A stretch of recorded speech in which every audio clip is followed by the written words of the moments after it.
we've had some showers and thunderstorms around today, which also included some severe weather. We'll see if this is going to continue for tonight. The outlook for St. Patty's Day is all coming up. Now on News Channel 6 at 5, as the city of Augusta prepares for Masters Week, we talk with businesses about how they're dealing with supply chain issues and worker shortages. Plus, updating South Carolina's sex offender registry, what changes lawmakers are discussing after a court finds the laws unconstitutional, and Pfizer asking the FDA to authorize a fourth dose of its COVID vaccine. We speak to local doctors about who may get the shot. Your News at 5 starts now. Live from Television Park, this is Wjbf News Channel 6 at 5.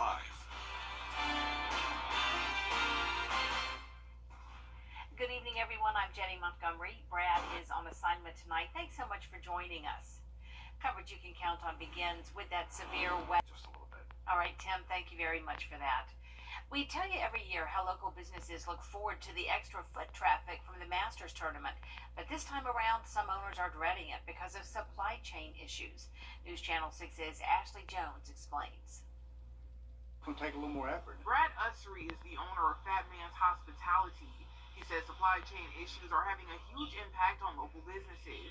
Our cost to hire, I hate to give a percentage, but I mean across the board we're paying more. And of course, since they're having to pay more, customers will have to pay more. Aside from that, Ussery tells News Channel 6 that they're not getting 100% of what they're ordering when it comes to ingredients and other necessities for the restaurant. Typically it's around 80% of what we order. So we just have to suck it up and go shopping and find it. I mean, it's just we have to do what we have to do to make it work. And that's the same model that the manager at Bee's Knees is going by. Right now, the establishment is facing a shortage of cups. Things are taking much longer to get here, whereas things used to take 1 week or 2 weeks. Now it's taking 3, 4, sometimes more. John Porter is the manager at Bee's Knees. He says because of the delay with getting the cups they usually use, they're having to buy a bulk order of a different type of cups. We can't find them, so now we're at a point where we're kind of desperate, and we're just like, well, now we have to order these cups that are an inferior product just to be prepared for the Masters. And of course, those cups cost more. Hannah Barnes, owner of Greenbrier Nursery and Gifts in Evans, says Masters Week brings in a lot of money for her store. Because of a lot of the new rentals coming around, people want to redo their entire landscaping for this week of Masters. She says they usually get a lot of special requests to do planters and arrangements for indoors and outdoors. Barnes says her biggest concern is selling out and not being able to restock once the tournament is over. I worry that it might, especially if people are buying a lot of the large ceramic planters, the palms, the hard to find things, the Boston ferns. If someone comes in and they have a big porch, they might want to buy 6 at a time. Then customers who come in after the Masters who just want to buy things for their own home, they might have issues finding those specific plants and items. These local business owners just ask that locals be patient as they try to navigate through this rough patch. In Augusta, I'm Ashley Jones, WJBF, News Channel 6. Recommendations to address homelessness in Augusta are heading to commissioners. The Homeless Task Force has been working for months on ideas to get people off the street and into housing. Last year, commissioners approved using $2 million in federal funds for a shelter. But task force members say building a shelter is only part of the overall discussion. The need for a shelter is certainly at our front door right now. But more so just the need for a shelter. We're talking about day center services, and we're also talking about permanent supportive housing. If we have an opportunity to build permanent housing, why not? But certainly a shelter is certainly something that we've been having conversations about. Commissioners are scheduled to hear the recommendations March 24th. Augusta mayoral candidate Stephen Kendrick will no longer be drawing a city paycheck. After qualifying to run, Kendrick had to step down as tax commissioner under state law. Deputy Tax Commissioner Chris Johnson took over, then named Kendrick his deputy. Now Kendrick says he'll take an unpaid leave from the office, but will serve as an advisor for free. Turn down the salary during that time period and do that work for free, so as to take away any appearance from anyone that I'm doing that for any other reason than the support of my city. And so as of Friday, I will be serving for Mr. Johnson, but I'll do it free of charge. Under state law, Kendrick will not return as tax commissioner even if he's defeated in the mayor's race. Pfizer CEO is asking the FDA to approve a fourth COVID shot for seniors.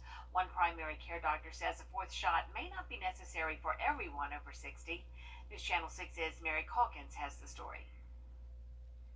The request from Pfizer comes after research from Israel showed that antibody protection against COVID begins to decrease 3 to 4 months after the booster. But Dr. Cecil Bennett of Noonan Family Medicine says the current COVID vaccines provide significant protection against the virus, and not all seniors need to rush to roll up their sleeves a fourth time. Even after 3 months, if your antibody level wanes by 50% and now you're at the level of 100, you're still 100 times higher than the cutoff value. Antibodies determine your level of protection against the virus. Dr. Bennett says based on those levels, some seniors may need a fourth dose and others may not. We can check COVID antibody levels to see if people are still immune to COVID. There's no need to boost every senior just because they're seniors, because we believe that their antibody levels are waning after a certain period of time. Dr. Bennett says patients 65 and over should request an antibody level test from their physician, who can help them decide when they're ready for a booster. Now, the good news is that the population that they're looking to boost are seniors, of which 80 to 90% have a primary care provider, and have seen their primary care provider 2 to 4 times per year. So the very population they're targeting have relatively easy access to a physician. Pfizer proposed the shot Tuesday, and the FDA hasn't made a decision yet. The best thing to do is to get an individual antibody level. There is no more objective measurement than that, and that will determine whether or not a person needs a booster or not. In Augusta, Mary Calkins, WJBF, News Channel 6. DHEC is updating its COVID-19 information, answering questions and concerns about the variants as the Omicron variant continues to spread and cause lockdowns in China. DHEC says during the first 2 years of the pandemic, the U.S. has traditionally lagged behind Europe in COVID cases. So the recent rise in cases abroad has helped officials here watching things closely. We're still continuing surveillance, of course, just as active as ever for all the variants and any new variant here in the United States and even in South Carolina. And we are not seeing yet that increase really at all, seeing any indicators for it here. But in case it does come, we are certainly going to keep monitoring, and we'll keep providing the most up-to-date information and recommendations possible to everyone. The next DHEC COVID update is scheduled for March 30th. South Carolina lawmakers continue their work to modify the state's sex offender registry laws. This comes after the state Supreme Court ruled South Carolina's lifetime registry was unconstitutional. Here's Jason Raven with more. The South Carolina State Supreme Court ruled the state's lifetime sex offender registry was illegal last year. Now, lawmakers have until June to enact changes to make the law constitutional. Failure to do so would result in all sex offenders in South Carolina's registry to become eligible to be removed from it. That's why South Carolina lawmakers have filed a bill that would create a way for offenders to petition to be removed from that registry. Right now, the only way someone can be removed is either their offense is overturned, reversed, or vacated on appeal. Now, justices say offenders who show they are at low risk to reoffend should be able to apply to be removed and go through a judicial process. The prosecutors say they'll need help financially to get this done if lawmakers pass this bill. There's going to be a massive impact on us. It's basically like our folks preparing for cold cases. Just reviewing these files, many of the files are pretty much gone. Transcripts are gone. Transcripts go away after about 5 years. A Senate Judiciary Subcommittee advanced the bill Wednesday morning. In Columbia, I'm Jason Raven. A state grand jury has handed down additional indictments against suspended attorneys Alec Murdaugh and Corey Fleming. Most of the indictments are related to the wrongful death case involving the family's longtime housekeeper, Gloria Satterfield. Murdaugh faces 4 new charges. Fleming faces 18. They range from money laundering to computer crimes and criminal conspiracy. Fleming was not previously indicted in connection with the state grand jury's investigation. Students at one Edgefield County school are back home tonight after a small fire broke out in the cafeteria. It happened this morning at Douglas Elementary School in Edgefield. The school was evacuated safely with no injuries reported. Authorities from several agencies, including state investigators, determined the fire that was in a bathroom in the cafeteria was accidental. We believe it actually started in a bathroom, perhaps above a bathroom, and just a little suspicious looking, so we're just going to make sure exactly what we are thinking, and we'll have Sled here in just a little while.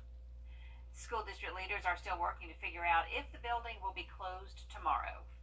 Coming up, a growing number of lawmakers are calling on the White House to provide Ukraine with fighter jets. Tim Miller's back next with a look at your forecast on this Viper 6 Alert Day. Stay with us.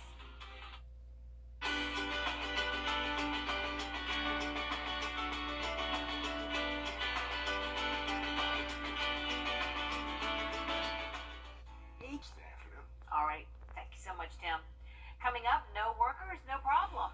We take a look at a new food server on the job now that never takes a break. What's under your home?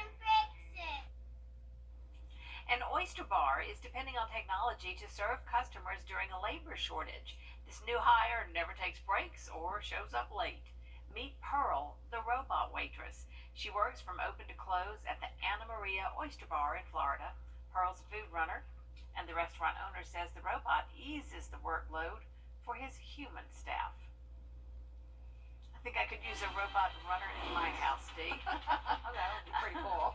I'll see you again at 6, but there's more coverage you can count on coming up at 5:30 with Dee Griffin. Thanks so much, Jenny, and thank you for joining us next at 5:30 for the latest on the coronavirus pandemic, as wastewater samples are showing that the U.S. could be seeing a rise in coronavirus cases. Also next, the Senate approved a measure that would make daylight saving time permanent across the U.S. next year. Lawmakers now coming together trying to make it a good